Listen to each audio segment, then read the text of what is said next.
हैं, सारे answer same लगते हैं, एक चूज करना है, बहुत मुश्किल प्रॉब्लम हो जाती है। उसको कैसे सॉर्ट आउट करना है आज मैं आपको बताऊंगा। तो भाई देखो कैसे करना है।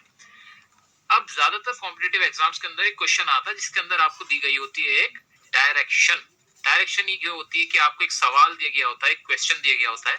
मान लीजिए जैसे she is having a book, और उस क्वेश्चन के अंदर एक वर्ड अंडरलाइन होता है और उसके 4 ऑप्शन दिए गए होते हैं जिसमें से हमें एक टिक करना होता है और उसके साथ रिप्लेस करना होता है। जैसे एक ऑप्शन हो सकता है हैज, दूसरा हो सकता है हैड, और तीसरा हो सकता है was having, और एक चौथा होता है नो इम्प्रूवमेंट का भी होता है। अब हमें इनमें से एक चूज करना पड़ता है जो करेक्ट आंसर होता है। अब दिक्कत ये आती है सर सारे लगाओ सेम से लगते हैं, इसमें कैसे चूज करें कि करेक्ट कौन सा है, और जबकि सच्चाई तो यह है कि करेक्ट सिर्फ एक ही आंसर होगा। इसके लिए सबसे पहले आपको करना क्या है वो मैं आपको बताता हूँ। ये एक सिंपल सी ट्रिक है, बहुत सिंपल है यार, एक बार में समझो, अप्लाई करो और करेक्ट आंसर लिख के आओ। क्वेश्चन क्या है पढ़े जरा। She is having a book. अब थोड़ी बहुत भी अगर आपने इंग्लिश समझ रखी है और आपके कॉन्सेप्ट क्लियर है तो आप इसको समझ लोगे कि उसका मतलब ये हो रहा है कि उसके पास किताब है। और इसमें टेंस कौन सा है, प्रेजेंट टेंस है।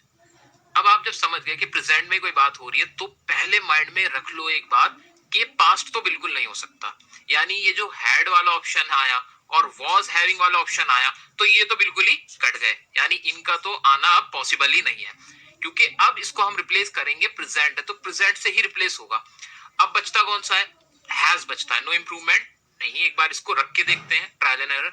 शी हैज अ बुक, क्या ये करेक्ट है, साउंड वही आ रहा है, क्या मीनिंग इसका सेम निकल रहा है। जब मैंने रखा शी हैज अ बुक तो हाँ she is having a book, दोनों का ही मतलब निकल रहा है कि उसके पास एक किताब है। तो हमने क्या सीखा कि जो भी क्वेश्चन उसको पढ़ो उसका टेंस देखो और उस टेंस को उसी ऑप्शन में जो सेंटेंस वर्ड दिए गए हैं उसी टेंस से रिप्लेस करना है हमें।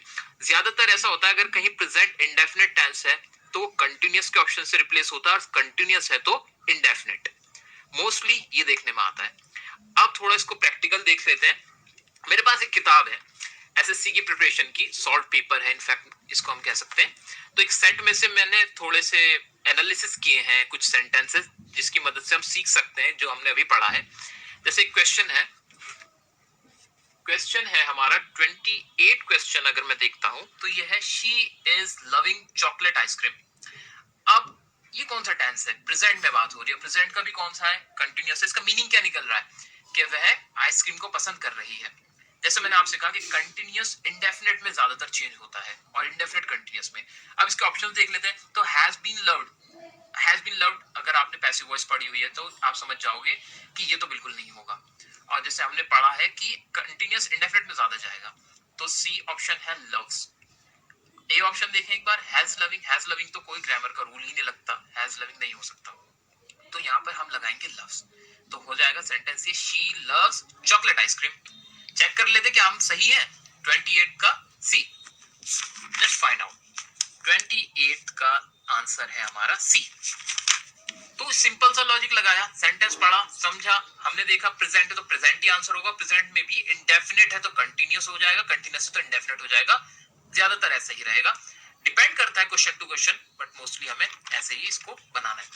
नेक्स्ट सेट एक हम देख सकते हैं, set next question number 5 set 98, I am having more than 100 books. अब ये वाला सेंटेंस भी कौन सा प्रेजेंट में ही है कि मेरे पास 100 बुक्स हैं, यही तो मीनिंग निकल रहा है इसका। क्या इसका आंसर हेड आ सकता है इसके अंदर, बिल्कुल नहीं आएगा सर। हमने पढ़ा है कि जो भी टेंस होगा वही टेंस में आंसर होगा।